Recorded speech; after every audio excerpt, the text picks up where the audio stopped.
সুস্থতার চারটি মূল মন্ত্র। নাম্বার 1, স্বাস্থ্যসম্মত খাবার খাওয়া। আজকে আপনার বডিতে আপনি যেই খাবারগুলো দিবেন, ভবিষ্যতে আপনার শরীর কিন্তু আপনার সাথে সেরকমই আচরণ করবে। নাম্বার 2, পরিমিত ঘুমানো। আমরা অনেকেই মনে করি যে কোনো সময় 7 থেকে 8 ঘন্টা ঘুমালেই হলো, কিন্তু না। আপনার রাতে যে ডিপ স্লিপ, সেটা কিন্তু আপনি চাইলেও দিনে সম্ভব না, পারিপার্শ্বিক অবস্থা, আলো, শব্দের কারণে। তাই সময় মতো এবং সঠিক টাইমে ঘুমানোর চেষ্টা করতে হবে। নাম্বার 3, নিয়মিত ব্যায়াম করা।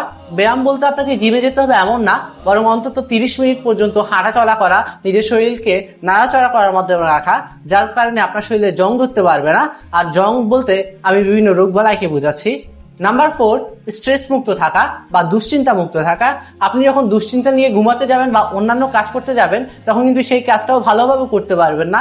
আর পাশাপাশি আমাদের শরীরে হরমোনাল ইমব্যালেন্স বা হরমোনের ভারসাম্যহীনতার কারণে আরো নানা রোগ দেখা দিতে পারে। তাই এখন থেকে সুস্থ থাকতে চাইলে এই 4টি নিয়ম অবশ্যই ফলো করবেন। নিরাময় যন্ত্রণার গল্প শেষ হোক এখনই।